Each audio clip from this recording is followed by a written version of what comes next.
വൈകുന്നേരം ഏകദേശം 7 മണിയോടുകൂടി പള്ളിക്ക് സമീപമുള്ള സ്കൂളിന്റെ ഗേറ്റിന് സമീപത്തേക്ക് രാമകൃഷ്ണൻ എന്നൊരു വ്യക്തി എത്തി. ആ സമയത്ത് അയാളെ അവിടെ കണ്ട് സംശയം തോന്നിയ സെക്യൂരിറ്റി കാര്യം അന്വേഷിച്ചപ്പോഴായിരുന്നു ഹൈസ്കൂൾ വിഭാഗത്തിൽ പഠിപ്പിക്കുന്ന മീനാക്ഷി ടീച്ചർ സ്കൂൾ വിട്ട് 7 മണിയായിട്ടും വീട്ടിലേക്ക് എത്തിയിട്ടില്ല എന്നുള്ള കാര്യം ഭർത്താവ് രാമകൃഷ്ണൻ സെക്യൂരിറ്റിയോട് പറയുന്നത്. വൈകുന്നേരം 5 മണിയോടുകൂടി തന്നെ തന്റെ സ്കൂട്ടറിൽ ടീച്ചർ സ്കൂളിൽ നിന്ന് പുറത്തേക്ക് പോയിട്ടുണ്ടെന്ന് സെക്യൂരിറ്റി രാമകൃഷ്ണനെ അറിയിച്ചു. 5 മണിക്ക് സ്കൂളിൽ നിന്നിറങ്ങിയാൽ 5:40 ടീച്ചർ വീട്ടിലെത്തേണ്ടതാണ്. ടീച്ചർ സ്കൂളിൽ നിന്നിറങ്ങിയ വഴിയിലൂടെ തന്നെ ഭർത്താവും ഒന്ന് സഞ്ചരിച്ചു നോക്കി. 5:15 സമീപത്തുള്ള റെയിൽവേ ക്രോസിന് സമീപത്തേക്ക് ടീച്ചർ എത്താറുണ്ട്.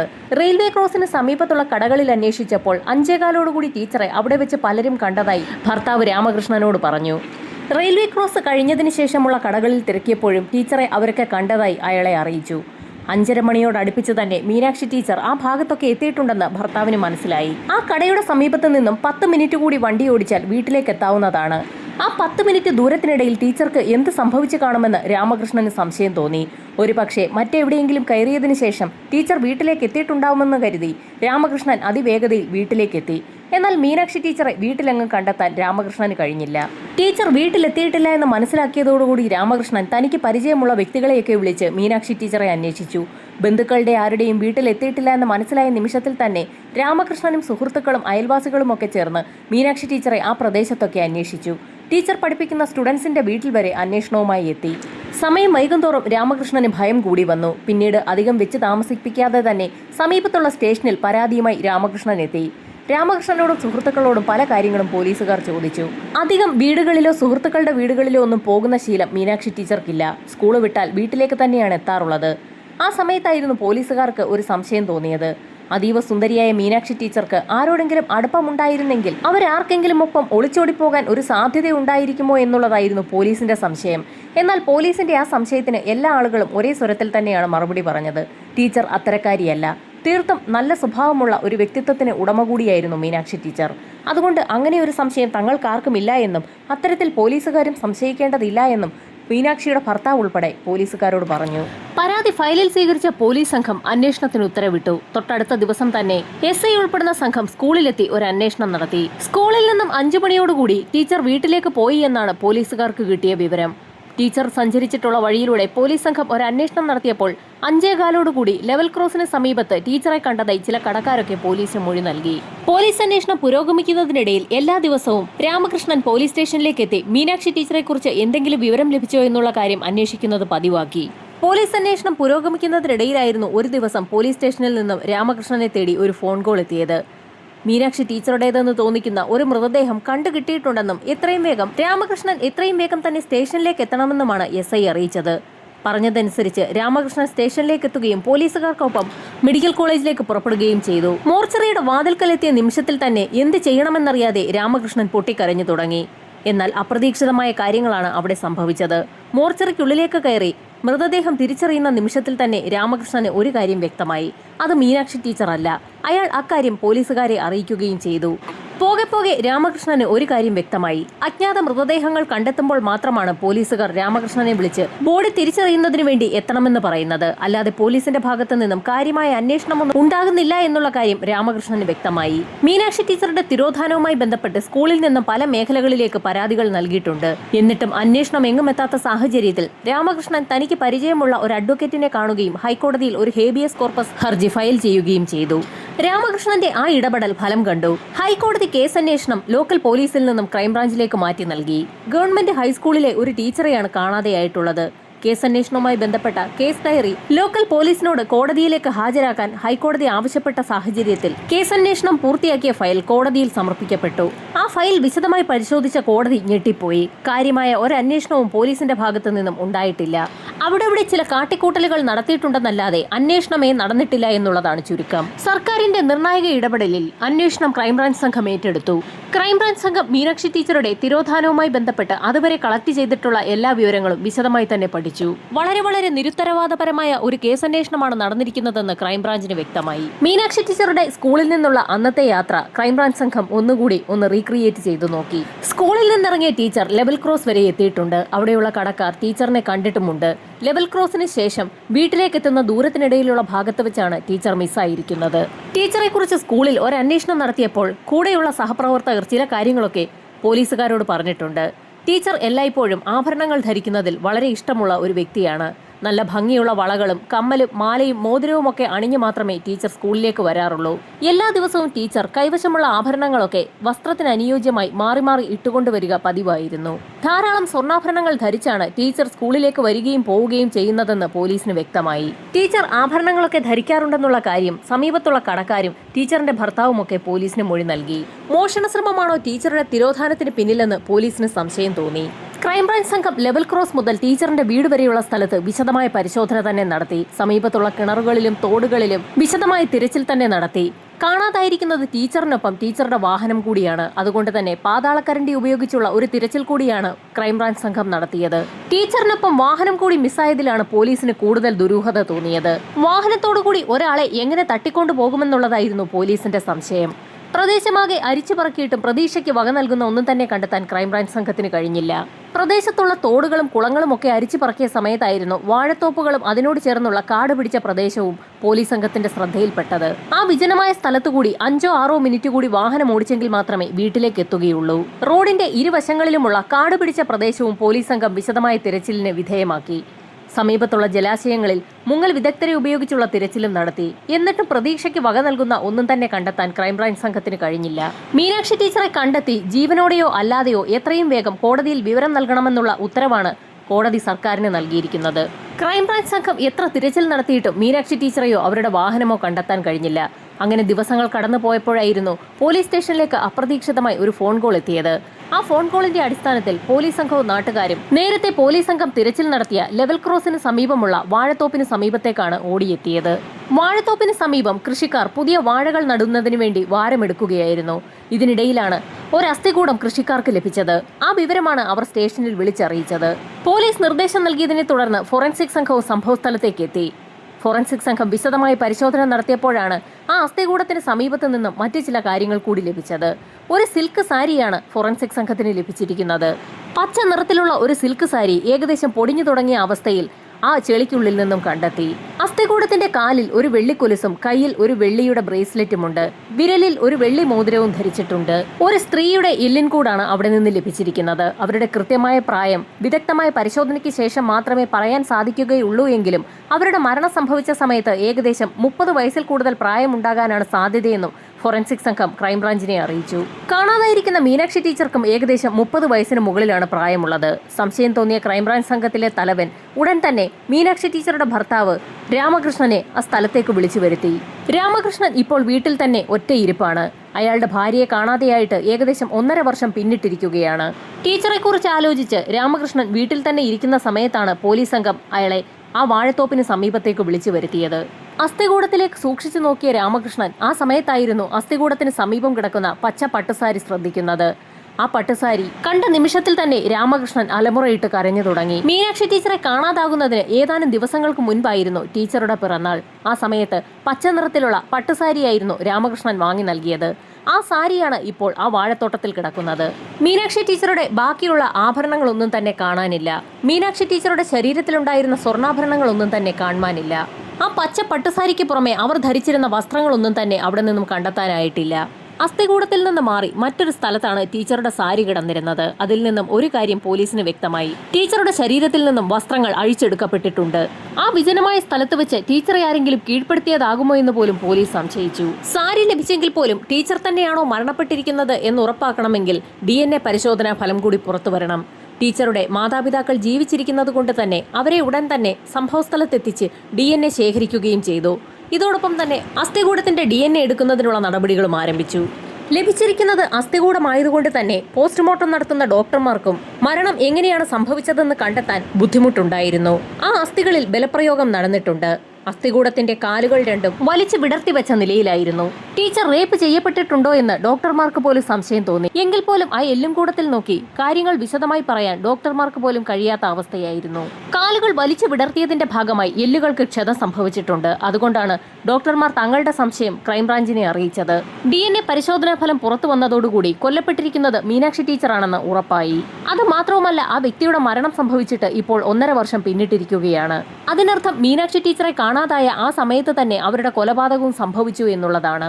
ഇനിയാണ് നിരവധി ചോദ്യങ്ങൾക്ക് ഉത്തരം ലഭിക്കേണ്ടത്. ടീച്ചറുടെ മൃതദേഹം ലഭിച്ച സാഹചര്യത്തിൽ ടീച്ചർ ഓടിച്ചുകൊണ്ടുപോയ ആ സ്കൂട്ടർ എവിടെ പോയി? ഇതിനിടയിൽ നാട്ടുകാർ തന്നെ ആ വാഴത്തോപ്പ് മുഴുവൻ അരിച്ചു പറക്കി നോക്കി. അപ്പോഴാണ് വാഴത്തോട്ടത്തിന് സമീപമുള്ള ഒരു പൊട്ടക്കിണർ നാട്ടുകാരുടെ ശ്രദ്ധയിൽപ്പെട്ടത്. പൊട്ടക്കിണറ്റിലേക്ക് പോലീസുകാരുടെ സഹായത്തോടുകൂടി പാതാളക്കരണ്ടി ഇറക്കി ഒരു തിരച്ചിൽ നടത്തിയപ്പോഴായിരുന്നു പാതാളക്കരണ്ടി ഒരു ലോഹഭാഗത്തിൽ സ്പർശിച്ചത്. ആ കിണറിനുള്ളിൽ നിന്നും പാതാളക്കരണ്ടി ഒരു സാധനം പുറത്തേക്ക് വലിച്ചിട്ടു. നാട്ടുകാരൊക്കെ ആ കാഴ്ച കണ്ട് ഞെട്ടിപ്പോയി. ടീച്ചർ ഉപയോഗിച്ചിരുന്ന അതേ സ്കൂട്ടർ തന്നെയാണ് പൊട്ടക്കിണറ്റിൽ നിന്നും ഇപ്പോൾ ലഭിച്ചിരിക്കുന്നത്. ടീച്ചറെ കൊലപ്പെടുത്തിയ വ്യക്തി അല്ലെങ്കിൽ വ്യക്തികൾ ടീച്ചറുടെ സ്കൂട്ടർ ആ പൊട്ടക്കിണറ്റിലേക്ക് ആരുമറിയാതെ തള്ളിയിട്ടിരിക്കുകയാണെന്ന് നാട്ടുകാർക്കും പോലീസിനും ഒരുപോലെ വ്യക്തമായി. ഒരാൾക്ക് ഒറ്റയ്ക്ക് ടീച്ചറെ കൊലപ്പെടുത്തിയ ശേഷം സ്കൂട്ടർ പൊട്ടക്കിണറ്റിൽ കൊണ്ടുപോയി തള്ളാൻ കഴിയുമോ എന്നുള്ളതായിരുന്നു പോലീസിന്റെ സംശയം. കൊലപാതകത്തിന് പിന്നിലുള്ള വ്യക്തികളെ എങ്ങനെ കണ്ടെത്തുമെന്നോർത്ത് പോലീസ് സംഘം ആകെ വലഞ്ഞു. ടീച്ചർ 7 പവനിലധികം തൂക്കം വരുന്ന മാലയാണ് സാധാരണയായി ധരിക്കാറുള്ളത്. ഇരു കൈകളിലുമായി 8 പവനോളം തൂക്കം വരുന്ന വളകളും ഉണ്ടാകും. ചില ദിവസങ്ങളിലൊക്കെ 4 പവൻ തൂക്കം വരുന്ന വലിയ വള ധരിച്ചുകൊണ്ട് ടീച്ചർ വരാറുണ്ടെന്നും സഹപ്രവർത്തകർ പോലീസിന് റിപ്പോർട്ട് ചെയ്തിട്ടുണ്ട്. ഏകദേശം 15 പവനോളം തൂക്കം വരുന്ന ആഭരണങ്ങൾ ടീച്ചറിന്റെ ബോഡിയിൽ ഉണ്ടായിരിക്കണം. അപരിചിതരാണ് സംഭവത്തിന് പിന്നിലെങ്കിൽ അവർ കൊലപാതകം നടത്തി സ്വർണ്ണാഭരണവുമായി നാടുവിട്ടു പോയിട്ടുണ്ടാകാനാണ് സാധ്യതയെന്ന് പോലീസ് വിലയിരുത്തി. ഇനിയൊരു പക്ഷേ ആ പ്രദേശത്ത് തന്നെയുള്ള ആളുകളാണെങ്കിൽ ഇത്രയും സ്വർണം ഒരുമിച്ച് ലഭിച്ചാൽ അത് അവരുടെ ജീവിതത്തിൽ ഒരു വലിയ മാറ്റം തന്നെ വരുത്തിയേക്കാം. സാധാരണക്കാരായ ആളുകളാണെങ്കിൽ ഇത്രയധികം സ്വർണമൊക്കെ വിറ്റ് ഒരൽപ്പം പണക്കാരാകാനും സാധ്യതയുണ്ടെന്ന് പോലീസ് വിലയിരുത്തി. അത്തരത്തിൽ ആരെങ്കിലും പെട്ടെന്ന് ധനികരായി മാറിയിട്ടുണ്ടോ എന്ന് പോലീസ് സംഘം വിശദമായൊരു അന്വേഷണം നടത്തി. പോലീസിന്റെ ആ അന്വേഷണത്തിന് ഫലവും ഉണ്ടായി. ആ പ്രദേശത്ത് തന്നെയുള്ള ജോലിക്കൊന്നും പോകാൻ അധികം താല്പര്യമില്ലാത്ത ഷൺമുഖൻ എന്നൊരു വ്യക്തിയെ പോലീസ് സംഘം കണ്ടെത്തി. നേരത്തെ ജോലിക്കൊന്നും പോകാതെ ഇരുന്ന ഷൺമുഖൻ ഇപ്പോൾ ജോലിക്ക് പോയി ധാരാളം സമ്പാദിച്ചു എന്നാണ് നാട്ടുകാർ പറയുന്നത്. അയാൾ പുതിയ വാഹനം വാങ്ങുകയും വീടൊക്കെ ഒന്ന് നന്നാക്കുകയും ചെയ്തിട്ടുണ്ട്. അതിനു പുറമെ ഭാര്യയ്ക്ക് 1.5 പവനോളം തൂക്കം വരുന്ന മാലയും വാങ്ങി നൽകിയിട്ടുണ്ട്. എല്ലാം ഈ 1.5 വർഷം കൊണ്ട് സംഭവിച്ചതാണ്. ഒരു പണിക്കും പോകാതെ ഇരുന്ന ഷൺമുഖൻ അത്രയധികം വേഗത്തിൽ എങ്ങനെയാണ് ജോലിക്ക് പോയി ഇത്രയധികം സമ്പാദിച്ചതെന്ന് നാട്ടുകാർക്ക് നേരത്തെ തന്നെ സംശയമുണ്ടായിരുന്നു. അവരാ കാര്യങ്ങളൊക്കെ പോലീസിന് റിപ്പോർട്ട് ചെയ്യുകയും ചെയ്തു. പോലീസുകാർക്കും അത് കേട്ടപ്പോൾ ചില സംശയങ്ങൾ തോന്നി. പോലീസ് സംഘം അങ്ങനെ നാട്ടുകാരുടെ സഹായത്തോടുകൂടി ഷൺമുഖത്തിന്റെ വീട് അന്വേഷിച്ച് അവിടെ എത്തി. അവിടെ എത്തിയ സമയത്ത് അയാളുടെ ഭാര്യ മാത്രമായിരുന്നു വീട്ടിലുണ്ടായിരുന്നത്. ഷൺമുഖൻ ജോലിക്ക് പോയി എന്നാണ് ആ സ്ത്രീ പറഞ്ഞത്. അയാൾ ജോലി കഴിഞ്ഞ് മടങ്ങിയെത്തുന്ന സാഹചര്യത്തിൽ സ്റ്റേഷനിലെത്തി റിപ്പോർട്ട് ചെയ്യണമെന്ന് പറഞ്ഞതിന് ശേഷം SI ഉൾപ്പെടുന്ന സംഘം അവിടെ നിന്ന് മടങ്ങിപ്പോയി. തൊട്ടടുത്ത ദിവസവും ഷൺമുഖം പോലീസ് സ്റ്റേഷനിലേക്ക് എത്താത്ത സാഹചര്യത്തിൽ ക്രൈംബ്രാഞ്ച് സംഘത്തിന്റെ നിർദ്ദേശമനുസരിച്ച് SI ഉൾപ്പെടുന്ന സംഘം ഷൺമുഖത്തിന്റെ വീട്ടിലെത്തി അന്വേഷിച്ചെങ്കിലും അയാൾ ജോലി കഴിഞ്ഞ് മടങ്ങിയെത്തിയിട്ടില്ല എന്നുള്ള മറുപടിയായിരുന്നു ഭാര്യയുടെ ഭാഗത്തു നിന്ന് ലഭിച്ചത്. 3-4 ദിവസമായിട്ടും ഷൺമുഖം പോലീസ് സ്റ്റേഷനിലേക്ക് വരാതെയായപ്പോൾ ക്രൈംബ്രാഞ്ച് സംഘത്തിന് സംശയം തോന്നി. യഥാർത്ഥത്തിൽ അവർക്ക് ഷൺമുഖത്തിന് സംശയമൊന്നും ഉണ്ടായിരുന്നില്ല. അയാൾ എങ്ങനെയാണ് അത്രയും വേഗത്തിൽ പണമുണ്ടാക്കി വീടൊക്കെ ശരിയാക്കി എടുത്തതെന്നും വാഹനം വാങ്ങിയതെന്നും പോലീസുകാർക്ക് ഒന്നറിയണമായിരുന്നു. അത് ചോദിക്കുന്നതിന് വേണ്ടി മാത്രമായിരുന്നു ഷൺമുഖത്തോട് സ്റ്റേഷനിൽ ഹാജരാകാൻ പറഞ്ഞത്. എന്നാൽ അയാൾ ഇത്രയും ദിവസമായിട്ടും സ്റ്റേഷനിൽ എത്താത്ത സാഹചര്യത്തിലാണ് പോലീസുകാർക്ക് സംശയം തോന്നിയത്. അയാൾ പോലീസിൽ നിന്ന് മുങ്ങി നടക്കുകയാണോ എന്ന് സംശയം തോന്നിയ പോലീസ് സംഘം ഉടൻ തന്നെ അക്കാര്യം ക്രൈംബ്രാഞ്ചിനെ അറിയിക്കുകയും ഷൺമുഖത്തിനെ അതിവേഗം പിടികൂടാൻ ക്രൈംബ്രാഞ്ച് സംഘം ഉത്തരവിടുകയും ചെയ്തു. 2 ദിവസത്തെ തിരച്ചിലിനൊടുവിൽ പോലീസ് സംഘത്തിന്റെ പിടിയിൽ ഒടുവിൽ ഷൺമുഖം പെടുകയും ചെയ്തു. ഷൺമുഖത്തെ പോലീസ് സംഘം ക്രൈംബ്രാഞ്ചിന് മുൻപിൽ ഹാജരാക്കി ചോദ്യം ചെയ്യൽ ആരംഭിച്ചു. ഷൺമുഖത്തെക്കുറിച്ച് പല കാര്യങ്ങളും പോലീസ് സംഘം ചോദിച്ചു തുടങ്ങി. ഇതിനിടയിലായിരുന്നു ക്രൈംബ്രാഞ്ച് ഉദ്യോഗസ്ഥൻ അപ്രതീക്ഷിതമായി ഒരു ചോദ്യം ഷൺമുഖത്തോട് ചോദിക്കുന്നത്. മീനാക്ഷി ടീച്ചറെ കൊലപ്പെടുത്തി അവരുടെ ആഭരണങ്ങൾ എടുത്ത ശേഷം അതിൽ നിന്നും ആഭരണം ഉണ്ടാക്കി ഭാര്യയ്ക്ക് കൊടുത്തപ്പോൾ പോലീസ് സംഘം നിന്നെ പിടികൂടില്ല എന്ന് നീ ഉറച്ചു വിശ്വസിച്ചിരുന്നോ എന്നാണ് ക്രൈംബ്രാഞ്ച് മേധാവി അപ്രതീക്ഷിതമായി ഷൺമുഖത്തോട് ചോദിച്ചത്. അപ്രതീക്ഷിതമായി മീനാക്ഷി ടീച്ചറുടെ ആഭരണങ്ങൾ താൻ ഭാര്യയ്ക്ക് കൊടുത്ത കാര്യം പോലീസുകാരെങ്ങനെ അറിഞ്ഞു എന്നോർത്ത് ഷൺമുഖത്തിന്റെ മുഖമൊന്ന് വിളറി വെളുത്തു. തനിക്കൊന്നും അറിയില്ല എന്ന് ഷൺമുഖം ആവർത്തിച്ച് പറഞ്ഞെങ്കിലും പോലീസുകാരുടെ കർക്കശമായ ചോദ്യം ചെയ്യലുകൾക്ക് മുൻപിൽ ഷൺമുഖത്തിന് പിടിച്ചു നിൽക്കാൻ കഴിയാതെ അയാൾ പല കഥകളും പറഞ്ഞു തുടങ്ങി. ജോലിക്കൊന്നും പോകാതെ റോഡിന്റെ വശങ്ങളിലും വാഴത്തോപ്പിലുമൊക്കെ നിലയുറപ്പിക്കാറുണ്ടായിരുന്ന ഷൺമുഖം പതിവായി ഒരു കാഴ്ച കാണാറുണ്ടായിരുന്നു. ധാരാളം ആഭരണങ്ങളൊക്കെ ധരിച്ച് നന്നായി ഒരുങ്ങി രാവിലെ സ്കൂട്ടറിൽ സ്കൂളിലേക്ക് പോവുകയും തിരികെ പോവുകയും ഒക്കെ ചെയ്യാറുണ്ടായിരുന്ന മീനാക്ഷി ടീച്ചറെ സ്കൂളിലേക്ക് പോകുമ്പോഴും വരുമ്പോഴുമൊക്കെ ടീച്ചർ ധരിച്ചിരുന്ന ആഭരണങ്ങളൊക്കെ ഷൺമുഖം പ്രത്യേകം ശ്രദ്ധിച്ചിരുന്നു. എങ്ങനെ പോയാലും ഒരു 15 പവനിൽ കൂടുതലുള്ള ആഭരണങ്ങൾ ടീച്ചർ ധരിക്കാറുണ്ടെന്ന് അയാൾക്ക് വ്യക്തമായി. സ്വർണത്തിന്റെ വില കുതിച്ചുയരുന്ന സാഹചര്യത്തിലാണ് ഇത്രയും സ്വർണം ധരിച്ചുകൊണ്ട് ടീച്ചർ സ്കൂളിലേക്ക് പോവുകയും വരികയും ഒക്കെ ചെയ്യുന്നത്. ആ സ്വർണം സ്ഥിരമായി കണ്ട് അതൊന്ന് സ്വന്തമാക്കണമെന്നുള്ള മോഹം ഷൺമുഖത്തിന് തോന്നി. പക്ഷേ സ്കൂട്ടറിൽ യാത്ര ചെയ്യുന്നത് കൊണ്ട് തന്നെ അവരുടെ ശരീരത്തിലുള്ള സ്വർണ്ണാഭരണങ്ങൾ എങ്ങനെ തട്ടിയെടുക്കുമെന്നുള്ളതായിരുന്നു പിന്നീട് ഷൺമുഖത്തിന്റെ ഒരേ ഒരു ചിന്ത. വീട്ടിൽ കയറി മോഷ്ടിക്കാൻ ഒരു കാരണവശാലും സാധിക്കില്ല. പിന്നീട് ഏക വഴി ലെവൽ ക്രോസിന് ശേഷം ടീച്ചറിന്റെ വീടെത്തുന്നതിന് മുൻപുള്ള ആ വിജനമായ പ്രദേശമാണ്. അവിടെ വെച്ച് വാഹനം തടഞ്ഞ് ടീച്ചറിന്റെ ശരീരത്തിലുള്ള ആഭരണങ്ങളൊക്കെ ഭീഷണിപ്പെടുത്തി തട്ടിയെടുക്കാമെന്ന് തന്നെ ഷൺമുഖം തീരുമാനിച്ചു. തന്നെ ടീച്ചർ തിരിച്ചറിയാതിരിക്കുന്നതിനായി ഒരു മുഖംമൂടി ധരിക്കാമെന്നും അയാൾ തീരുമാനിച്ചു. പക്ഷെ ആ സമയത്താണ് തന്നെ കൊണ്ട് ഒറ്റയ്ക്ക് അത്തരത്തിലൊരു കാര്യം നടത്തിയെടുക്കാൻ സാധിക്കുമോ എന്നുള്ള ഒരു സംശയം ഷൺമുഖത്തിന് തോന്നിയത്.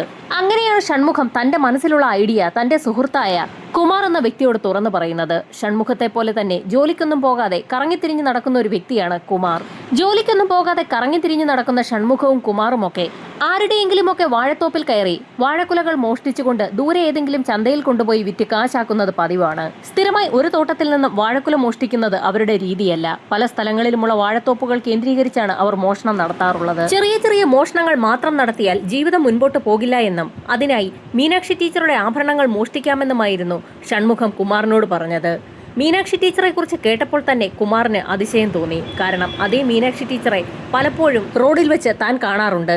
ടീച്ചർ കടന്നു പോകുമ്പോൾ ആ കാഴ്ച നോക്കി കുമാർ നിൽക്കാറുമുണ്ട്. താൻ മനസ്സുകൊണ്ട് ഒത്തിരിയേറെ ആഗ്രഹിക്കുന്ന മീനാക്ഷി ടീച്ചറുടെ ആഭരണങ്ങൾ മോഷ്ടിക്കുന്ന കാര്യമാണ് ഇപ്പോൾ ഉറ്റ സുഹൃത്ത് തന്നോട് പറയുന്നതെന്ന് കുമാറിന് വ്യക്തമായി. മീനാക്ഷി ടീച്ചറുടെ ആഭരണങ്ങൾ മോഷ്ടിക്കണമെങ്കിൽ അവരെ ഉറപ്പായും വഴിയിൽ പിടിച്ചു നിർത്തേണ്ടി വരും. അക്കാര്യം ആലോചിച്ചപ്പോൾ തന്നെ കുമാറിന് ത്രില്ലായി. മീനാക്ഷി ടീച്ചറുടെ ദിനചര്യകൾ ഒന്നുകൂടി കൃത്യമായി പഠിക്കാൻ ഇരുവരും തീരുമാനിച്ചു.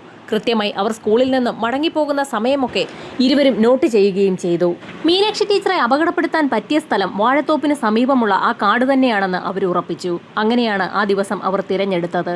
അങ്ങനെ ആ വൈകുന്നേരം ഇരുവരും മീനാക്ഷി ടീച്ചറിന്റെ വരവും കാത്ത് വാഴത്തോപ്പിന് സമീപം നിൽക്കുകയായിരുന്നു. ഷൺമുഖത്തിന്റെ കയ്യിൽ നീളമുള്ള ഒരു വടിയുണ്ട്. അയാൾ അത് ചീകി മിനുക്കിക്കൊണ്ട് ആ വഴിയോരത്ത് നിൽക്കുകയാണ്. മീനാക്ഷി ടീച്ചറുടെ വാഹനം അവിടെ എത്തിയ സമയത്തായിരുന്നു അപ്രതീക്ഷിതമായി ഷൺമുഖം തന്റെ കൈവശമുണ്ടായിരുന്ന വടി അതിവേഗതയിൽ മീനാക്ഷി ടീച്ചറുടെ വാഹനത്തിന്റെ ടയറിന്റെ വീലിനിടയിലേക്ക് കയറ്റിയത്. നിമിഷ നേരം കൊണ്ട് വാഹനത്തിന്റെ ബാലൻസ് പോവുകയും മീനാക്ഷി ടീച്ചർ അവിടെ വീഴുകയും ചെയ്തു. എല്ലാ കാര്യവും ഒരു നിമിഷം കൊണ്ടാണ് സംഭവിച്ചത്. താഴെ വീണ മീനാക്ഷി ടീച്ചറെ ഷൺമുഖവും കുമാറും കൂടി പിടിച്ചെഴുന്നേൽപ്പിക്കുകയും അവർ ബഹളം വയ്ക്കാതിരിക്കുന്നതിനായി അവരുടെ സാരിയുടെ തന്നെ മുന്താണി ഉപയോഗിച്ച് മീനാക്ഷി ടീച്ചറുടെ വായെ പൊത്തിപ്പിടിക്കുകയും അവരെ കാടിനുള്ളിലേക്ക് വലിച്ചിഴച്ച് കൊണ്ടുപോവുകയും ചെയ്തു. കൂട്ടത്തിൽ അവരുടെ സ്കൂട്ടറും അവിടെ നിന്നും കാടിനുള്ളിലേക്ക് കൊണ്ടുപോയി. മൂക്കും വായയും കൂടി പൊത്തിപ്പിടിച്ചതിനാൽ ഇടയ്ക്ക് മീനാക്ഷി ടീച്ചറുടെ ബോധം മറയുകയും ചെയ്തു. വാഴത്തോപ്പിനുള്ളിലേക്ക് കൊണ്ടുപോയ ടീച്ചറുടെ ശരീരത്തിലുണ്ടായിരുന്ന ആഭരണങ്ങളൊക്കെ ഷൺമുഖം അഴിച്ചെടുത്തു. ശേഷം അവരെ അവിടെ ഉപേക്ഷിക്കാനായിരുന്നു ഷൺമുഖത്തിന്റെ തീരുമാനം. എന്നാൽ ആ നിമിഷത്തിലായിരുന്നു കുമാർ തന്റെ ആഗ്രഹം ഷൺമുഖത്തെ അറിയിച്ചത്. കുമാർ അതിവേഗത്തിൽ തന്നെ ടീച്ചറുടെ വസ്ത്രങ്ങളൊക്കെ അഴിച്ചെടുക്കുകയും അവരെ അതിക്രൂര പീഡനത്തിന് ഇരയാക്കുകയും ചെയ്തു. ആ കാഴ്ച കണ്ടുകൊണ്ട് നിന്ന ഷൺമുഖവും ടീച്ചറെ പീഡനത്തിന് ഇരയാക്കി. ഇതിനിടയിൽ ബോധം വന്ന ടീച്ചർ എതിർക്കാൻ ശ്രമിച്ചെങ്കിലും അവർക്ക് എതിർക്കാൻ കഴിഞ്ഞില്ല. ഇരുവരെയും ടീച്ചർ തിരിച്ചറിഞ്ഞതുകൊണ്ട് തന്നെ ആ സ്ത്രീയെ അവർ ശ്വാസം മുട്ടിച്ച് കൊലപ്പെടുത്തുകയും ചെയ്തു. ടീച്ചറിന്റെ ഡെഡ് ബോഡി എവിടെ ഒളിപ്പിക്കാമെന്ന് ആലോചിക്കുന്നതിനിടയിലായിരുന്നു കുമാറിന്റെ ശ്രദ്ധയിൽ ഒരു കാഴ്ചപ്പെട്ടത്. അവിടെ വാഴപ്പണയിൽ പണി നടക്കുകയാണ്. വാരമെടുക്കുന്നിടത്ത് വലിയൊരു കുഴി തന്നെ രൂപപ്പെട്ടിട്ടുണ്ട്. ടീച്ചറുടെ മൃതദേഹം അവിടെ ഒളിപ്പിച്ചതിന് ശേഷം ശരീരത്തിലേക്ക് മണ്ണും ചെളിയും ഒക്കെ ഇട്ട് മൂടി അവിടെ ഉറപ്പിക്കാനായിരുന്നു ഇരുവരുടെയും തീരുമാനം. വാരത്തിന്റെ പണി നടക്കുന്നതുകൊണ്ട് തന്നെ അവിടെ ടീച്ചറുടെ മൃതദേഹം ഇട്ടതിന് ശേഷം ആ വാരം പൂർണ്ണമായും അവർ തന്നെ ചെളി കൊണ്ട് മൂടി. കുഴി മൂടുന്നതിന് മുൻപായി അവരുടെ വസ്ത്രത്തിന്റെ ഭാഗങ്ങളും ആ സാരിയുമൊക്കെ കുഴിയിലിടാൻ ഇരുവരും മറന്നതുമില്ല. അതിനുശേഷം അവർ നേരത്തെ ഉണ്ടായിരുന്ന സ്ഥലത്ത് തന്നെ എത്തി ടീച്ചറിന്റെ സ്കൂട്ടറും അവിടെ നിന്ന് എടുത്തുകൊണ്ടുപോയി ആ തോട്ടത്തിന് സമീപത്തുള്ള പൊട്ടക്കിണറ്റിലേക്ക് തള്ളുകയും ചെയ്തു. ഷൺമുഖവും കുമാറും ചേർന്ന് സ്വർണം വീതം വെച്ചെടുത്ത ശേഷം അവിടെ നിന്ന് കടന്നുപോയി. ആഭരണങ്ങൾ ഇരുവരും അവരവരുടെ വീടുകളിൽ കൊണ്ടുപോയി ആരുടെയും ശ്രദ്ധയിൽപ്പെടാത്ത സ്ഥലത്ത് കുഴിച്ചിടുകയാണ് ചെയ്തത്. പിന്നീട് മീനാക്ഷി ടീച്ചറെ അന്വേഷിച്ച് പോലീസ് സംഘവും ക്രൈംബ്രാഞ്ച് സംഘവും ഒക്കെ വാഴത്തോട്ടത്തിന്റെ ഭാഗത്ത് തിരച്ചിൽ നടത്തിയപ്പോൾ നാട്ടുകാരുടെ കൂട്ടത്തിൽ സഹായത്തിനായി സംശയം തോന്നാത്ത രീതിയിൽ ഷൺമുഖവും കുമാറും ഉണ്ടായിരുന്നു. ഷൺമുഖത്തിന്റെ കുറ്റസമ്മത മൊഴി കേട്ട ഉടൻ തന്നെ പോലീസ് സംഘം കുമാറിനെയും കൈയോടെ പിടികൂടി. പ്രതികളുമായി പോലീസ് സംഘം സംഭവസ്ഥലത്തെത്തി തെളിവെടുപ്പ് നടത്തി. അന്വേഷണം പൂർത്തിയാക്കി കുറ്റപത്രം കോടതിയിൽ സമർപ്പിച്ചു. വാദപ്രതിവാദങ്ങൾക്കൊടുവിൽ ഇപ്പോൾ സെഷൻസ് കോർട്ട് ഷൺമുഖത്തിനും കുമാറിനും ജീവപര്യന്തം തടവ് ശിക്ഷ വിധിച്ചു എന്നുള്ള വാർത്തകളാണ് പുറത്തു വന്നിരിക്കുന്നത്. അന്വേഷണം അതിവേഗം പൂർത്തിയാക്കി പ്രതികളിലേക്ക് എത്തിയ ക്രൈംബ്രാഞ്ച് സംഘത്തിന് കോടതിയുടെ പ്രത്യേക പ്രശംസയും ലഭിച്ചു.